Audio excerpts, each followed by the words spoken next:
death, the destroyer of worlds. From a successful film franchise to several comic book series, Godzilla has been presented in multiple types of media. However, a few independent creators on YouTube have taken it upon themselves to adapt Godzilla into a new form of internet horror, analog horror. Hello everyone, I'm Inspector Keto. And I'm Detective Mio. And this is probably a good time to describe what analog horror is. Analog horror is a subgenre of found footage, and focuses on immersing the viewer into a fictional world, usually set in previous decades when analog technology was frequently used. The genre utilizes VHS tapes, film reels, camcorder footage, and other sources to tell its story. It utilizes the inherent staticky, glitchy nature of old media to create a creepy atmosphere. Popular original series include The Local 58, Gemini Home Entertainment, and The Mandela Catalog. There's also a lot of Jurassic Park and Five Nights at Freddy's analog horror videos as well. But now it's Godzilla's turn, and our first case is that of the Suitmation trials. It is one of the first and most popular of the Godzilla analog horror genre. By the way, we're going to be spoiling the heck out of these series, so if you're interested, please watch them first, otherwise watch them afterward.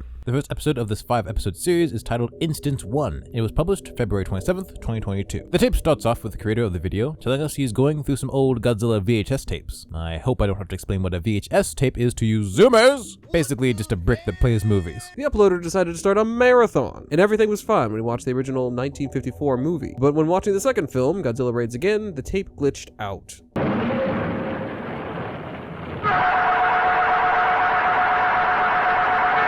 The glitch shows a Godzilla with large eyes, and text communicates with the viewer. Are you alone? Well, no, actually. Is that so? Yep. You are not. Okay. You seem uneasy. Why is that? I can tell you are looking for me. You're not safe anymore. The alleged creator of this video said they were posting it just to share what happened and see if there are any explanations. However, it seems clear to almost anyone that something is amiss. This tape is an interesting start to the series, but the wide-eyed Godzilla will spark one of two reactions in the viewer. Guys, I'm shaking and crying right now. Or it'll be hilarious. The next upload was on March 7th, 2022. In this episode, titled Instance 2, the uploader thanks the viewers for their comments and suggestions, and informs us that these issues have never appeared before this point, and the creator had viewed this movie multiple times. The creator's father denies any involvement with modifying the tapes. Right now, the uploader is more scared of how the tape's contents might have been altered rather than of the tape itself, which, as we'll see, may prove unwise. After trying the tape again, it played past the place it glitched out last time. However, there is a new glitch.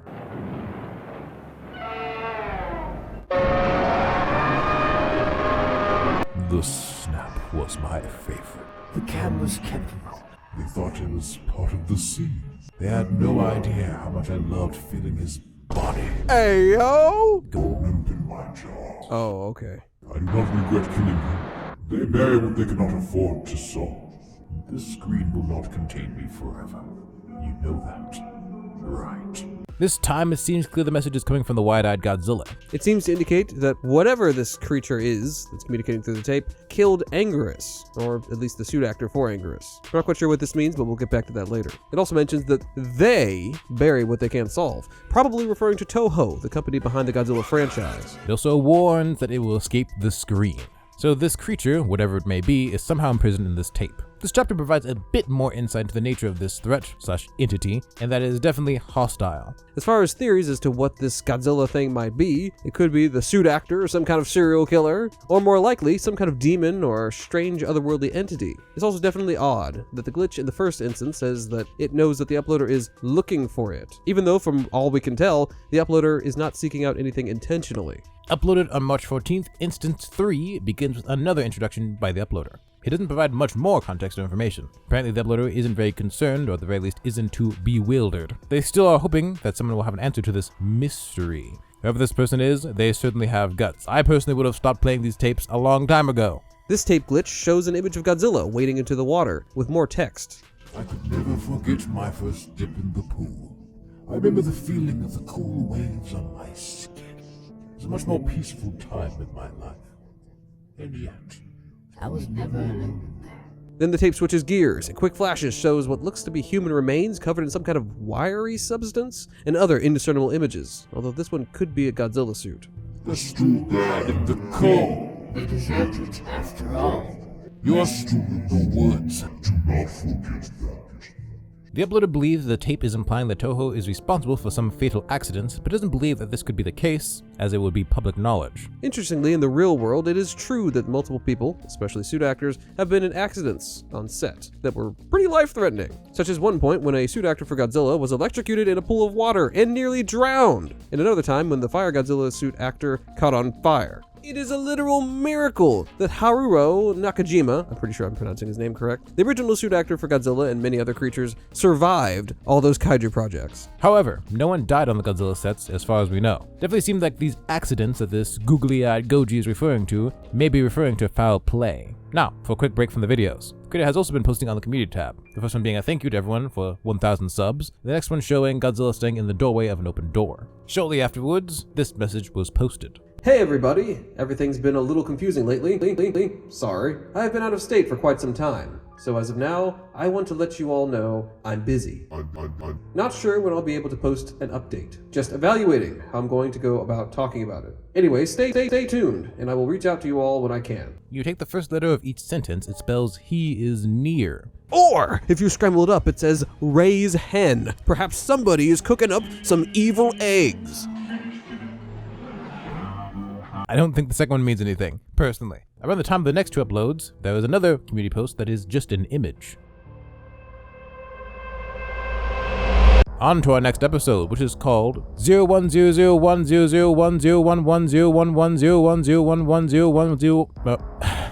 Or if you just convert it from binary, it's Immersion. This was uploaded quite a bit later, in December 12th, 2022. This video shows someone walking in the forest, perhaps alluding to what was said in the last tape. You are still in the woods, don't forget that.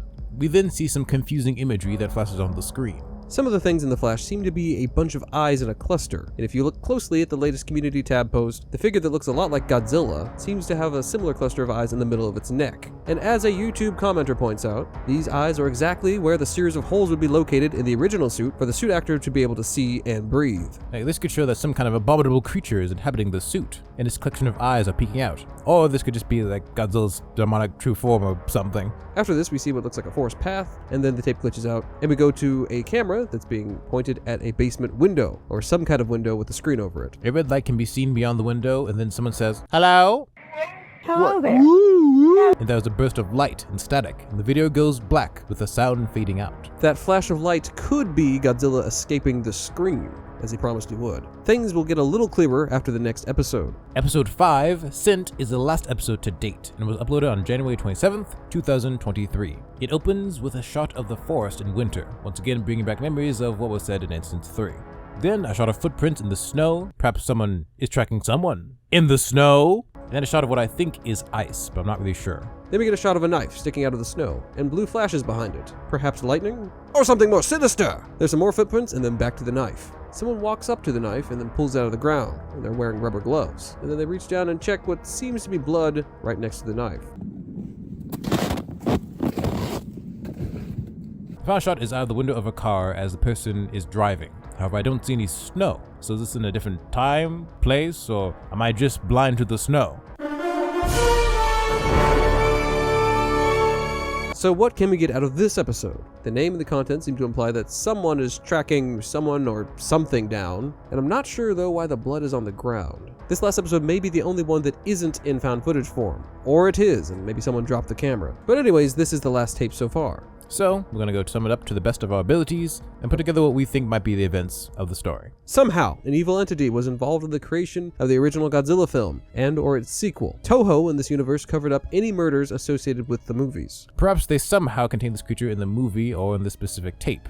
The uploader and owner of these tapes somehow unwillingly connected to this entity, and the entity finds out about it. Then this entity/creature threatens the uploader and tells them part of their story, biding its time until it can escape the screen. It also may be using some kind of time, space, future-looking powers to voice predictions about the forest and the cold, or something. Presumably, something goes after the uploader when they have to go on the run, sending a cryptic message, "He is near." We might be able to see the entity escape the screen in Immersion as it begins to hunt the uploader in the form of a man-sized Godzilla, which is likely what we see in this image. This being the man-sized Godzilla standing outside someone's door. In Sent, perhaps someone comes across the aftermath of the uploader, defending themselves against the Godzilla creature? Maybe? Not entirely sure. but that's just kind of a theory. We could be completely incorrect, so take what we say with a grain of salt. Now for our review. This is one of the earliest Godzilla analog horrors, so points there. However, the story is a little muddled so far. The early tapes are very similar to the Mandela catalog, as the creator acknowledges, and said the series would change as it continued. And indeed, the story did change. Tying the analog horror into a real-world scenario, instead of being set inside the world of Godzilla, is an interesting idea. In general, there's a lot of potential with the series, as it can improve and develop as time goes on. As it is, though, some people could argue that it's a bit goofy or maybe a little confusing. That said, a lot of people said similar things about the Mandela catalog, and it is still one of the most popular analog horror series, and it is well beloved by many people. But that concludes this case. You can watch the Suitmation trials using the link in the description. Oh, I almost forgot. We'll be giving out awards for each of these series. This series gets the OG award, meaning Original Gangster. That is, if gangster meant Godzilla analog horror.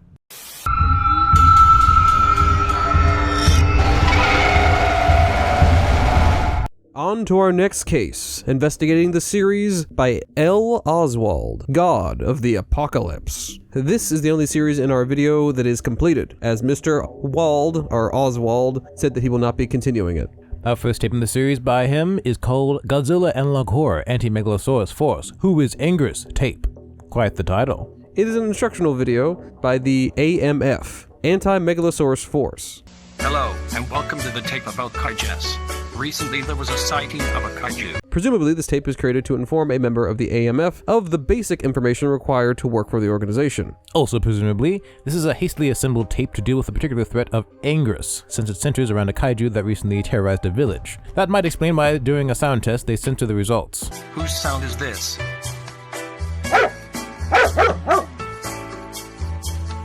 Yes, it's a dog.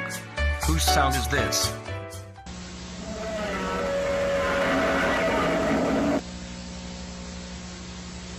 It wasn't supposed to be there, or something. Apparently, not everything is good, because there are multiple specimens of Anguirus, so one could show up at any time. So, what you should do is run from it, but if you can't, you should hide, which probably won't work because of the smell of Anguirus, which I think he means Anguirus' sense of smell. Unless, of course, he stinks so bad that you'll just die, so I don't know. You could also try blending into your environment, which I would think would be the same thing as hiding, but whatever. Or accept your fate, in the typical analog horror creepy way. Or accept your fate and wait for your death. Oh my. And by the way, we're not ragging on this series or anything. We're just pointing out some of the odd things that we noticed when we first watched the tapes. We see some clips from Godzilla raids again, and we get this text going over it. He doesn't want you to know. He doesn't try to save them. The more you see, the less you know. You will see humanity fall! In big red letters. Then we go back to the outro of the tape, but before the very end, "Stop this" appears. Right away, it's clear that there's some kind of creepiness going around. Now, our review of this particular episode is that there are some quality control issues, and it could use a bit more polish. But overall, an interesting start. Now on to the next tape. Godzilla Analog Horror Zilla Project Tape, the most popular video in this series. Before you start, this material is directed to AMF employees. If you are not an employee, do not continue watching this tape. Oh, guys, pack it up. Never mind, it's all over. This tape is primarily about a hybrid creature created in the Zilla Project. I think they meant project. There's a mix of Chilean iguana, Komodo dragon, lizard, and then there's a glyph that shows an image of Godzilla. Presumably, this creature is part Godzilla. The creature can spit flame, and are poisonous, and can run really fast. The tape shows how to safely interact with a rogue Zilla away from its owner. That's right, apparently you can just adopt one of these deadly little suckers.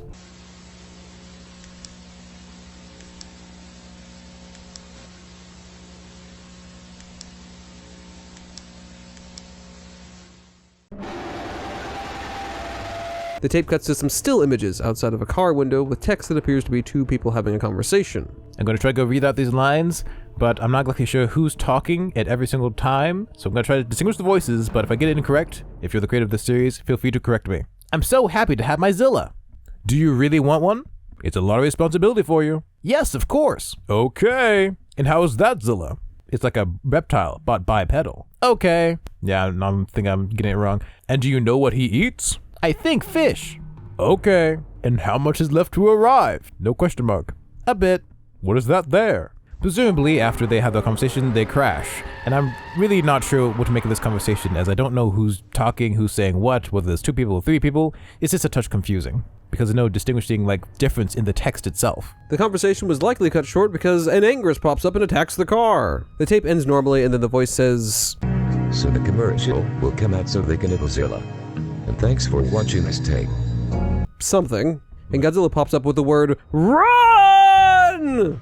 The next tape, Godzilla Analog Horror, Kaiju's Advistaments. Warning, loud sounds. I think avistaments, or avistamont, whatever that is, might mean sighting in another language. It's similar to another word, but I can't tell for sure. Do not watch this tape. Well then, why does this tape exist? Usually there's only a warning to watch a tape when you have clearance, like in the previous video. But apparently straight up no one is supposed to see this tape. The first sighting is footage of the kaiju Hedorah, or Hedorah if you want to pronounce it that way. In this canon, the AMF defeated Hedorah, but the surrounding water was contaminated. During the attack, 1,300 people were killed. That is a lot of people. That one is in a location unknown, with no footage but a call from a person that sounds a lot like a text-to-speech reader. A person saying, "It's like I see the demon." He disappeared. The next sighting is at the location EE.UU or EE.W or something. It's kind of hard to read. There's a photograph of Ghidorah. The tape claims he's been seen 3 times and plays back a recording of his roar collected by the AMF agents. Ghidorah is thought to be extraterrestrial. Ooh. Godzilla cuts in with some red text. How rude! They're hiding me, although they will not be able to for a long time. The world will see its end, and you'll see it too. They should start running. Do you really think you can stop me? The E's kind of cut off. They run out of time. They call me God of the Apocalypse. They can't do anything to stop this. Every moment more kaijus appear to complicate things for them, and they're still living to see destroying humanity. Anyway, it's implied that somehow this god of the apocalypse is causing all these kaiju to appear. Then we see some blue text along with sounds that a Goji fan would recognize as Masira.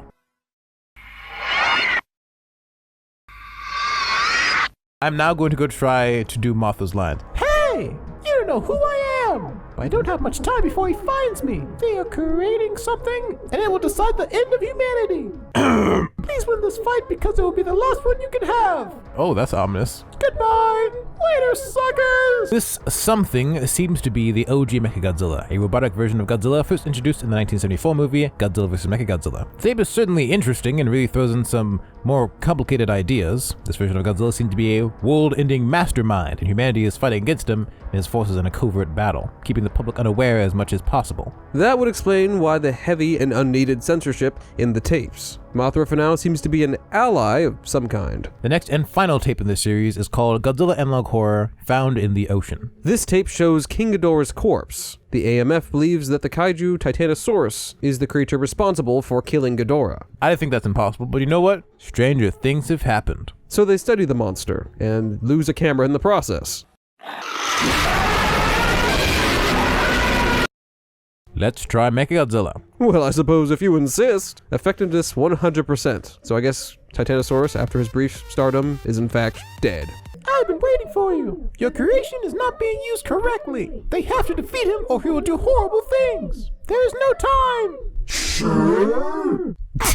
Godzilla cuts in rudely again. Or you will see the end of your times. You can't hide from me. 2023, say goodbye to your world! We then cut to a scene from Godzilla vs. Mechagodzilla as Godzilla attacks Mecha G and rips off his head. Presumably, this means Godzilla has defeated the last savior of humanity. Maybe. Mothra might still be out there, but as this is the end of the series, it's up to the imagination of the viewer to decide what happens next. So, time for our thoughts on the series as a whole. In general, the series is pretty creative, and if you're looking to dive into Godzilla Analog Horror, I would say this is a series worth checking out, if only because it's so different from the series we covered previously. This story taking place inside an alternate version of the Godzilla universe. But the series is a little scuffed to say the least. There are numerous mistakes in spelling and grammar, and a lot of the scares are just cheap jump scares. While the element of Mothra and Godzilla communicating via VHS tapes is interesting, I find myself confused as to why they're communicating in such a way. In general, I couldn't really find myself immersed too terribly much in the world and story. That's not to say that this is all a bad series, though.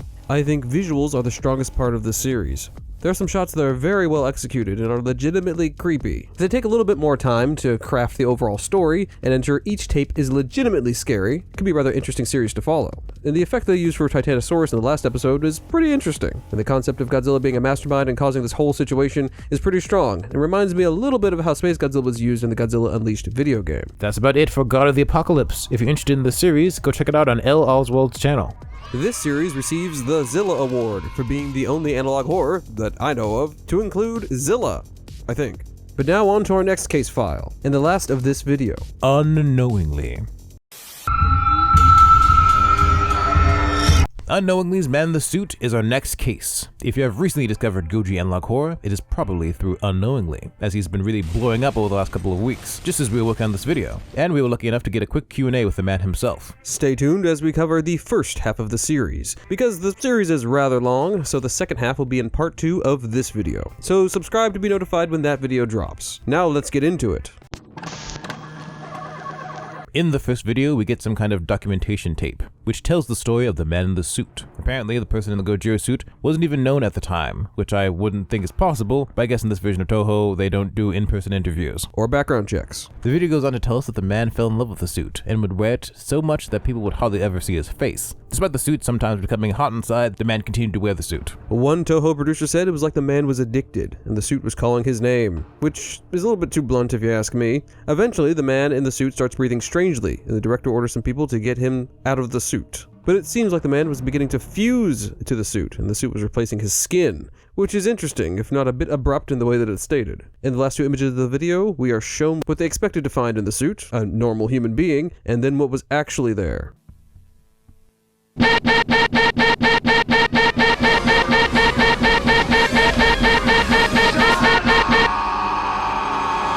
Which is some kind of deformed thing that fills out the suit. There's actually some hidden stuff in the description of each video, although all of them are in Japanese. This video's description translates to: Godzilla may be a monster, but seems different to me. He's rather a god. Control our world according to each order. And I'll be the meat of the beast. I'll be the host of Godzilla. Because I want to be a god who's respected by people. I want to be the meat of this beast, and the fear of which one is wrong. I'm not a movie monster. It's Goji, the law of good and evil. I will live in this beast, because he's the only one who can help us. There is no god, just me.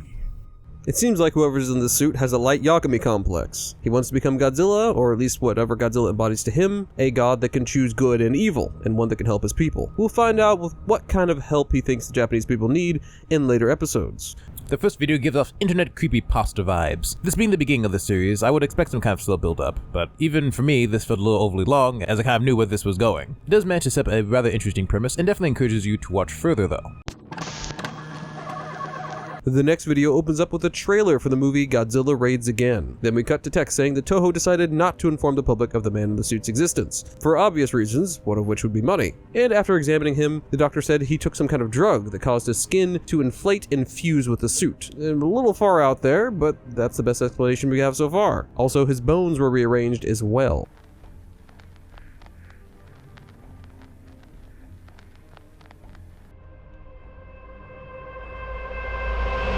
It seems the name for the actor for Anguirus is also unknown. How convenient. But crew members did notice that he thought the man in the suit was pretty weird. At this point, the man in the suit, which I'm going to call Suitman from now on to save on time, doesn't have properly functioning vocal cords, so he just makes sounds like an animal.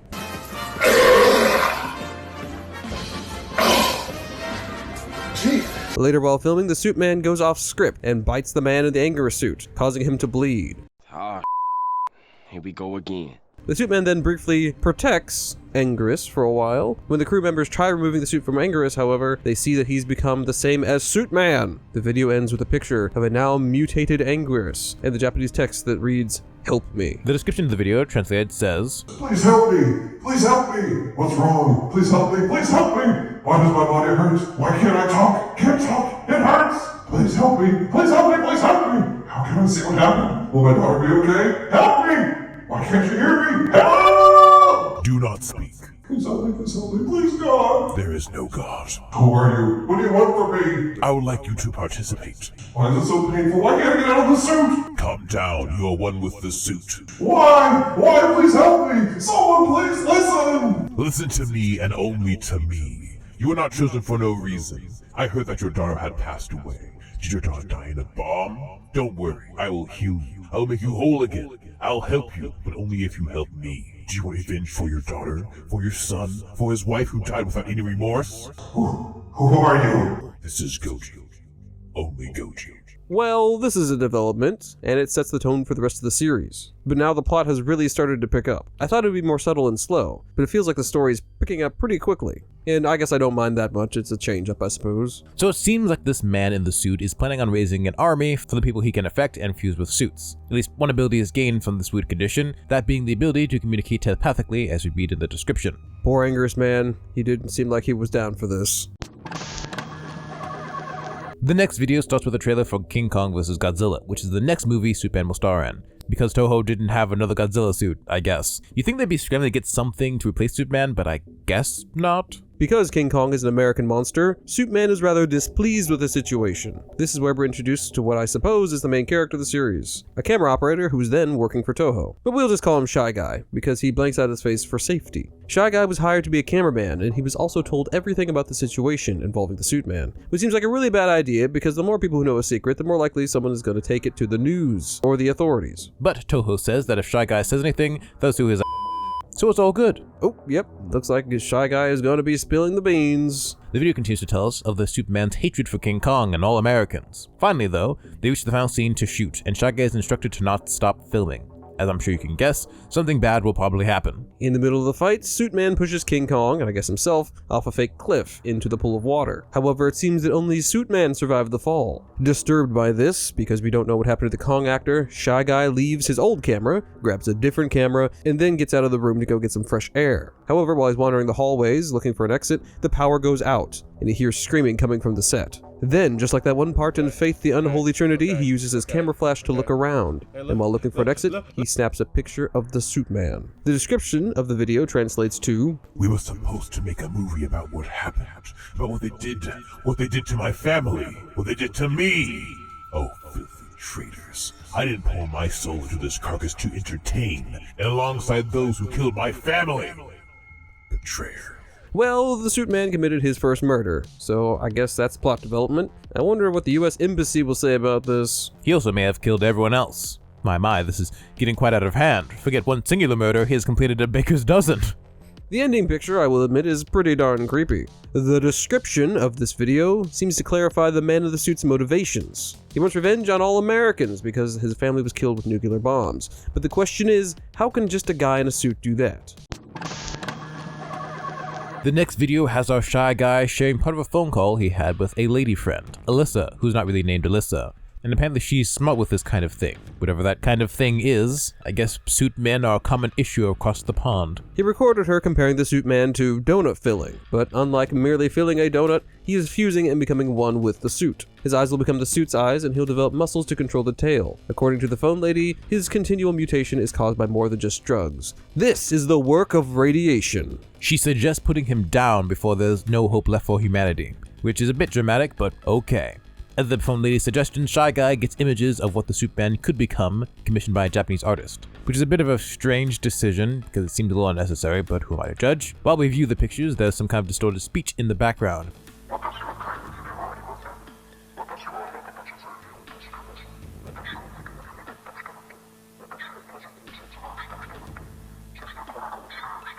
But it's kind of hard to make out. The description reads, "I am not a monster. I will help you all. I will kill those who have wronged me, and those who have murdered my family, and those who supported them. You killed my family! Monsters!" The explanation behind why the man in the suit's becoming the man in the suit is a little bit strange, but it does get the idea across. That said, the cream donut analogy has me... Somehow, radiation is involved. That explains the line from an earlier description, "They will get the same creatures that they made with the atomic bomb." Perhaps residual radiation from the bombing, combined with the drugs, caused this mutation. Her prediction that he's a threat to humanity seems like a bit of a jump, but she's a teacher, so she must be right. The description doesn't really give any new information, just more confirmation that the Suit Man is in fact very, very mad. We're going to pause the series there and save the rest of it for part 2, which will hopefully be coming out very, very soon. But before we leave, we had a quick Q&A with the creator. We had this dialogue on Twitter, so I'll just read his answers out loud. Hello, Mr. Unknowingly. How are you today? I'm great, John. How are you? My name's not John, but I'm well. What inspired you to make an analog horror? What inspired me is probably other famous works of analog horror, like the Mandela Catalog or Suitmation Trials. Interesting. What made you choose Godzilla? 2 reasons. I'm a fan of Godzilla, and there wasn't a lot of Godzilla analog horror. So I said, Fine. I'll do it myself. Haha, very Thanos of you. What made you go the more real-world approach with your story? I feel like the scariest things we can think of aren't from the likes of sci-fi or futuristic. It's scary to think that this has happened. How involved is the process of making a new episode? Editing, coming up with the story? First is the idea, how to make the idea work, how to make it fit, then editing it, VHSifying it, and boom. Interesting. What are your plans for the rest of the series? I have big plans for the future. It won't be easy for me to pull it off by myself, though. I might try to get animators and voice actors involved. I see. Well, if you need any voice acting, maybe you can go call us. Never. Okay. Will you make any other analog horror series after this? Probably. I'm thinking about doing one on Ghostbusters. By the way, at the time of this recording, he's released the teaser for the Ghostbusters one, so he didn't lie. Feel free to go check that out on his channel. One last question. What is your personal favorite Godzilla movie? Godzilla King of the Monsters 2019. The first time I watched it at theaters was nostalgic. I haven't grown up with the old movies, but I loved them regardless. So when I watched it, the most nostalgia was flooding in. It was my best movie/theater experience. Anything you'd like to add before we finish up? One fun fact. I do all the videos by myself. Very impressive. Well, thank you for joining us for this Q&A, and we'll conclude this part of the investigation in the next part. Thanks for having me on, John. My name's not John, but that ends this part of the investigation. We almost forgot to add the award for this series, although we're going to give another award for it once we actually finish it. But so far, it gets the Trending Award. For being the most trending Godzilla analog horror series. So trending, in fact, that Unknowingly passes in subscribers and is sitting comfortably above 25k. 25k couldn't be me. But we're not that jaded, just embittered. It took a long time to make this video, is what we're trying to say. We were extremely tired about making it, so we hope that you enjoyed regardless. And thank you to all the creators for making these series. Even though we added some constructive criticism, it was just that, constructive criticism. And you don't have to take our opinions if you don't want to. Either way, we enjoyed the various series and we wish you the best. Anyway, that's about it. Back to the video. Join us in part 2 as we continue to dive deeper into the world of Godzilla analog horror. But until then,